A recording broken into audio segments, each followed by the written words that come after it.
At exactly 9:17 p.m. on a cold Friday night in Seattle, Emma Collins stared at her phone and almost canceled the pizza order, but she didn't, because canceling would mean admitting she had no appetite for anything, not even distraction, and she was tired of admitting how empty the apartment felt since Daniel moved out 6 months ago with promises that slowly turned into silence. The rain slid down her window in thin silver lines, the city lights blurred beyond the glass, and she stood in her small kitchen wearing an oversized gray sweater, hair tied in a loose bun, telling herself it was just dinner, just food, nothing more, yet her chest felt heavy in a way that had nothing to do with hunger, and when the knock came, 3 steady, calm taps, it echoed through the quiet rooms like a reminder that the world outside was still moving even if her heart felt paused, so she took a breath, wiped under her eyes quickly, and opened the door expecting a rushed exchange and a quick goodbye, but instead she found a young man standing there with rain on his jacket and warmth in his eyes, the kind of warmth that doesn't look forced. His name tag said Liam, his dark hair slightly messy from the wind, his smile simple and real, and he held the pizza box carefully as if it mattered. Large pepperoni, extra cheese, he asked in a calm voice that felt steady against the sound of rain, and she nodded, trying to keep the moment ordinary, reaching for her wallet, yet he paused for half a second and looked at her face with quiet attention, not staring, not judging, just noticing. Long night, he asked gently, and the question caught her off guard because it wasn't the usual enjoy your meal, it wasn't scripted, it felt human, and she almost lied, almost said everything was fine, but the word fine felt too heavy, so she shrugged and said, just a long year. And something in his expression shifted like he understood more than she said. He nodded slowly, not pushing for details, not trying to fix anything, just standing there in the hallway light that cast soft shadows on the walls, and in that small pause Emma felt seen in a way she hadn't felt in months, which scared her because being seen meant being vulnerable, and vulnerability had cost her before, so she handed him the payment quickly, their fingers brushing for the shortest second, yet the contact sent a quiet awareness through her, not dramatic, not overwhelming, just present, and he thanked her, then added an A tone that sounded almost thoughtful. Sometimes the right company shows up when you least expect it, and she blinked, unsure if he meant the pizza or something else, but before she could respond he gave a small, almost shy smile and turned toward the elevator, his steps steady, not rushed, leaving behind a strange stillness in the air. Emma stood in the doorway longer than she planned, watching the elevator doors close, replaying his sentence in her mind, telling herself it was nothing, that he probably said kind things to everyone, that she was reading too much into a simple delivery, yet as she closed the door and leaned against it, the apartment didn't feel as suffocating as it had an hour ago, and she carried the pizza to the coffee table, sitting on the couch where she and Daniel once argued about wedding plans and future cities and children's names that would now never be used. But tonight the memories didn't hit as sharply, maybe because someone had looked at her without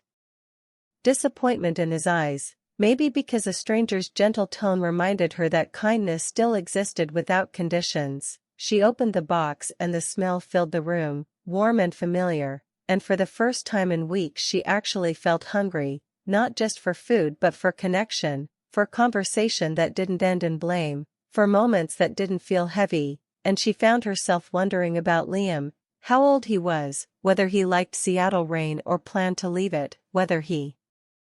always spoke in that calm way or if tonight was different, and she caught herself smiling at the thought, which felt both comforting and dangerous, because smiling meant hope, and hope had betrayed her before, yet as she took a bite and listened to the rain, she realized something small but important had shifted. The night didn't feel endless anymore, it felt like a chapter with a quiet pause, and when she glanced at the clock again and saw 9:29 p.m., she knew it had only been 12 minutes since the knock, 12 minutes that somehow softened 6 months of loneliness just a little, and she didn't know what would come next, didn't know if she would ever see him again, didn't know if his words meant anything beyond kindness, but she knew that when he said sometimes the right company shows up when you least expect it, her heart had reacted before her mind could argue. and as the city lights flickered beyond her window and the rain continued its steady rhythm, Emma Collins sat in her once too quiet apartment feeling something new bloom gently inside her chest, not love, not yet, but the fragile beginning of possibility, and that possibility felt like the first warm light after a very long winter. The next Friday came faster than Emma expected, and all day she told herself she would not order pizza again because she refused to become the woman who waited by the door for a delivery guy. Yet at 8:52 p.m. she found herself opening the same app, her heart beating a little too fast as she tapped the familiar order, telling herself it was convenience, nothing more, but deep down she knew she was hoping for 9:17 p.m. and 3 steady knocks. Seattle was quieter that night, the rain softer, the sky heavy with low clouds that made the city lights glow gold against the dark, and Emma paced her apartment pretending to clean, adjusting pillows that didn't need fixing, glancing at the clock every few minutes, arguing with herself about expectations, because expectations had hurt her before, and she promised she would not build stories in her head over one kind sentence from a stranger. Yet when the knock finally came, exactly 3 calm taps, her breath caught in her throat and she walked to the door slower than she felt, trying to appear casual. When she opened it, Liam stood there again, a little winded, strands of hair falling across his forehead, his jacket unzipped this time, cheeks slightly pink from the cold, and when their eyes met something unspoken passed between them, a quiet recognition that this was not just another delivery. Large pepperoni, extra cheese, he said with a small grin, and she couldn't help but smile back, noticing how different she felt compared to last week, lighter somehow, less guarded, and as she reached for her wallet he tilted his head slightly and said, "I was hoping I'd get this address tonight," the honesty in his tone simple and unforced, and her pulse skipped in a way that surprised her. She handed him the payment but didn't step back right away. Instead she asked, "Busy night?" And he shrugged playfully, "It's always busy, but some stops are better than others," and there was no boldness in his words, just warmth, and for a second the hallway felt smaller, more personal, as if the world outside had faded. She noticed droplets of rain still clinging to his sleeve and without thinking said, "You can step in for a minute if you want, it's warmer inside," immediately wondering if that sounded too forward. But he hesitated politely before nodding, wiping his shoes carefully on the mat before entering, holding the pizza box like it was fragile, and once inside he glanced around with quiet curiosity, taking in the soft lamplight, the bookshelf against the wall, the faint scent of vanilla from a candle burning near the window. Emma felt suddenly aware of everything in the room, the framed photos she had turned face down after Daniel left, the silence that used to feel heavy but tonight felt different, almost expectant, and Liam stood near the door, respectfully, not moving too far in, as if giving her space to change her mind. "You have a peaceful place," he said gently, and she let out a soft breath, thinking how it hadn't always felt peaceful, how peace sometimes looks like emptiness until someone brings sound back into it. She paid him and this time their fingers brushed longer, not by accident but not fully on purpose either, and neither of them pulled away quickly, and she felt the smallest spark of awareness that made her both nervous and alive. Instead of leaving immediately, he asked, "So what do you do when you're not ordering pizza at 9:17, and she laughed, surprised at how natural it felt, telling him about her job at a marketing firm downtown, about long meetings and creative deadlines, about how she once loved designing campaigns that told stories but lately felt stuck in routine, and he listened carefully, asking questions that showed he actually cared, then shared that he was saving money to move to Vancouver for graduate school, that he wanted to study architecture because buildings, in his words, could hold emotion just like people do. "A good space can make someone feel safe," he said thoughtfully, and Emma felt that sentence settle deep inside her chest because safety was something she hadn't felt in a long time. The conversation flowed easily, faster than either expected, yet without rush, and she found herself telling him small truths she hadn't said out loud, like how quiet Fridays used to be her favorite night when she was engaged because they meant movie plans and shared dinners, but now they just felt long, and Liam didn't interrupt or offer advice. He simply nodded with understanding, and that simple act felt more comforting than any grand speech could have been. Minutes passed unnoticed until his phone buzzed softly, reminding him he still had deliveries to make, and he glanced at it with reluctance before looking back at her. "I should get going," he said, but he didn't move right away, and Emma felt a flicker of disappointment she tried to hide. Telling herself not to let something so small matter so much, he stepped toward the door, and before opening it he paused, meeting her eyes in a way that felt steady and sure. "You shouldn't spend every Friday alone," he said quietly, not as a command but as a gentle suggestion, and her heart tightened because the words touched something vulnerable inside her, something she kept protected behind polite smiles and busy schedules. She didn't know what to say, so she just nodded softly, and when he left, the hallway seemed quieter than before, the echo of his footsteps fading slower than it should have, and she closed the door carefully, leaning against it with her eyes closed, replaying every second, every glance, every simple sentence that somehow carried more meaning than it appeared. She walked back to the couch but didn't open the pizza right away. Instead she sat still, realizing she felt different again, not because of romance or fantasy but because someone had looked at her like she was worth noticing, and that realization stirred both hope and fear, because hope meant risk, and risk meant the possibility of being hurt again. Yet as she finally opened the box and the warm scent filled the room, she smiled to herself, accepting that maybe life doesn't always return in dramatic ways. Maybe sometimes it arrives in small conversations at apartment doors, in shared laughter between strangers, in quiet sentences spoken without pressure. And as she glanced at the clock and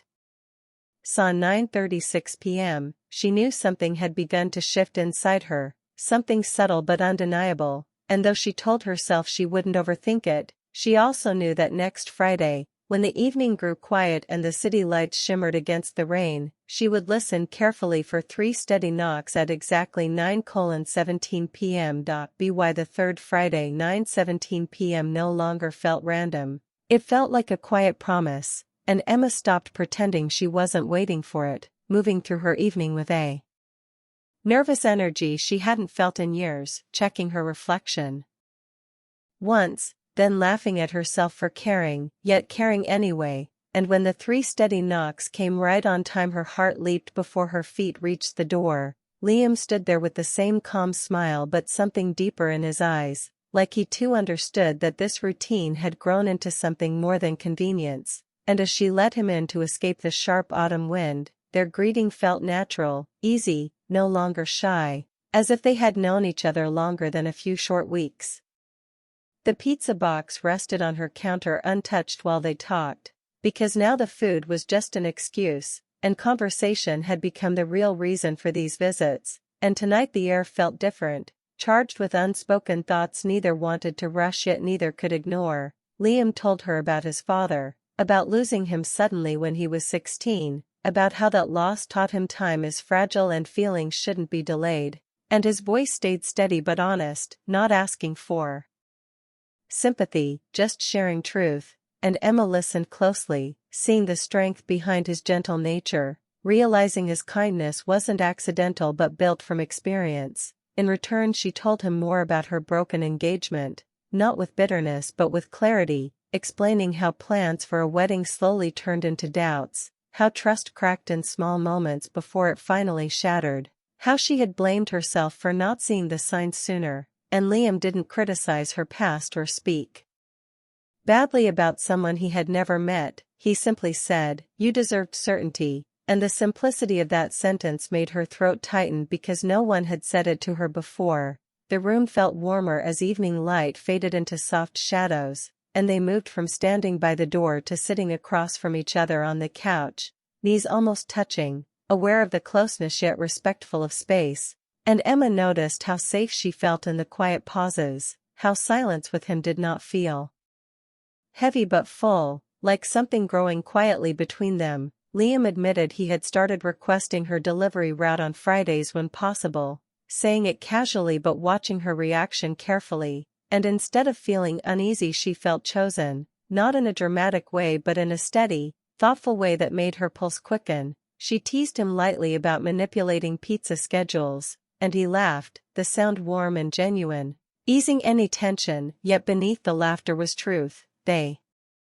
both looked forward to these evenings more than they wanted to admit. After a moment of quiet reflection, Liam leaned back slightly and said her name softly, not rushed, not pressured, just present. Emma, he began, and the way he said it made her heart beat faster. I don't just look forward to dropping off food, and she felt the shift instantly, the air tightening as honesty stepped into the room, and he continued, I look forward to seeing you. The words simple but weighted with sincerity.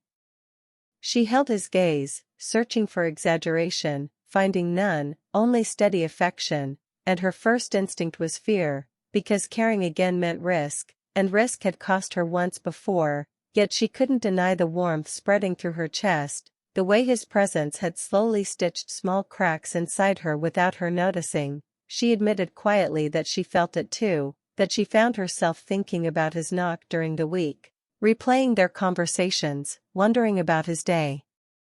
And saying it aloud felt both terrifying and freeing, like stepping onto uncertain ground but choosing to trust it would hold. Liam didn't rush toward her, didn't close the space dramatically, he simply stayed where he was, giving her room to breathe, and said, we don't have to decide everything tonight, his tone calm, we can just let this be real, and that word real echoed between them because neither wanted fantasy, neither wanted promises they couldn't keep, they wanted honesty. Emma felt the urge to protect herself rising, reminding her of practical concerns, timing, the fact that their connection had grown quickly, and before she could stop herself she asked about his future plans, and that was when his expression shifted slightly, not with regret but with gravity. I was accepted into a graduate program in Vancouver, he said carefully, I leave next month, and the sentence settled heavily in the space between them, not loud but powerful. And for a second Emma felt the old instinct to retreat, to label this as temporary and step back.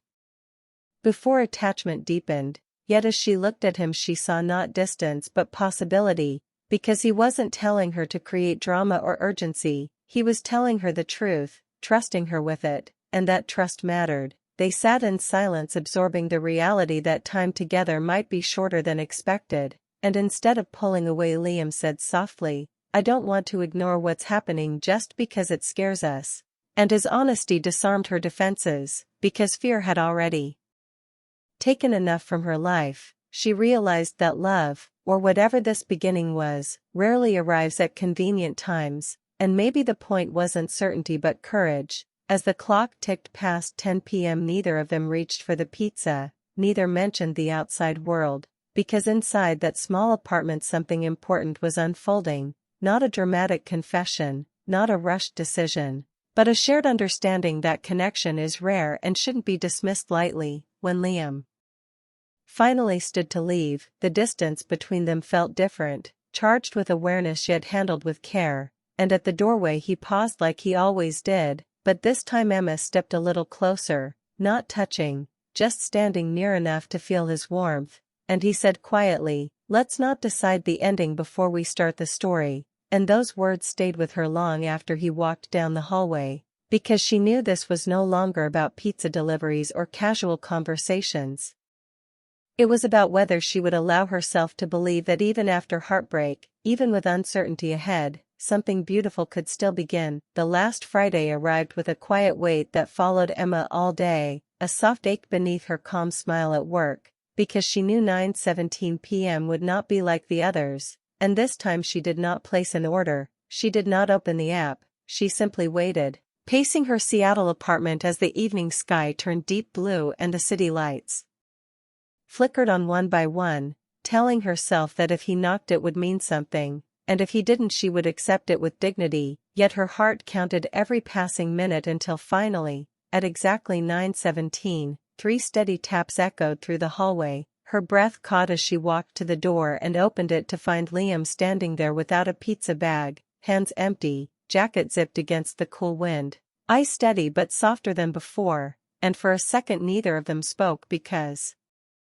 the moment felt larger than words. Then he gave a small smile and said, I figured you might not order tonight," and she let out a nervous laugh, stepping aside to let him in, the apartment feeling warmer simply because he crossed the doorway. They moved to the living room without ceremony, sitting close but not touching, aware this was not just another visit but a turning point neither could ignore, and Liam spoke first, telling her his flight to Vancouver was early Sunday morning, that his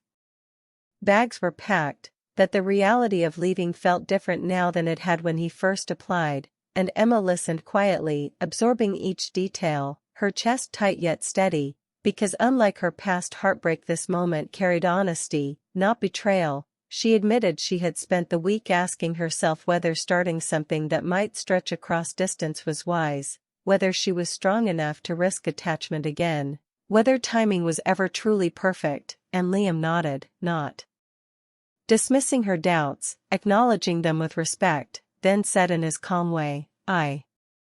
don't want easy, I want real," and the sincerity in his voice left no room for games. They talked about practical things, video calls, visits, schedules, but the conversation was less about logistics and more about intention, about choosing effort instead of fear, and Emma realized she had been living cautiously for months, protecting her heart so tightly that nothing new could enter, yet here sat someone who had shown patience, kindness, and truth from the start. She looked at him and saw not a pizza delivery uniform but a man with dreams, plans, and a gentle strength shaped by loss and resilience, and she felt proud of the way he chased his future instead of staying comfortable, which made her decision clearer. Silence settled between them again, but it was not heavy, it was thoughtful, and when Liam reached for her hand this time he did it slowly, giving her space to step back if she wished, yet she didn't, her fingers lacing with his in a quiet confirmation that she was done running from possibility. "What are we doing?" she asked softly, needing to hear it aloud, and he answered with steady eyes, "We're choosing something brave, not promising forever, not promising perfection, only promising effort and honesty," and that felt stronger than grand declarations. Emma felt tears gather, but not from sadness alone, more from relief, because she understood that love does not always arrive with certainty. Sometimes it arrives with risk and asks for courage, and she was tired of letting fear make her choices. They stood near the window for a moment, looking out at the glowing skyline, the rain beginning again in thin lines against the glass, and she thought about how 6 months ago she believed her story had ended in that same room, yet here she was feeling alive again because someone knocked on her door with kindness. When it was time for him to leave, the goodbye felt different from the painful one she had experienced before. There were no broken promises, no harsh words, only two adults acknowledging change while holding on to hope, and as he stepped toward the door she moved first, wrapping her arms around him in a firm, steady embrace, feeling the warmth of someone who chose her back, and he held her gently, not tightly as if afraid to lose her, but securely as if trusting she would remain. "This isn't goodbye," he whispered near her ear, "it's just a different chapter," and she nodded against his shoulder, believing him because his actions had always matched his words. When he finally walked down the hallway, she did not collapse into loneliness. She stood at the doorway watching until the elevator doors closed, then shut the door softly and leaned against it, breathing in the quiet apartment that no longer felt empty but full of promise. She knew distance would test them, new effort would be required, yet she also knew that closing herself off would hurt more than trying. And as she looked at the clock glowing 9:32 p.m. she smiled through her tears, realizing that sometimes the pizza boy brings more than dinner, sometimes he brings the reminder that hearts can heal, that timing does not control destiny as much as courage does, and that when someone knocks at exactly the right moment in your life, you have a choice, to hide behind fear or open the door and step forward. And that night, in her small Seattle apartment, Emma Collins chose to step forward.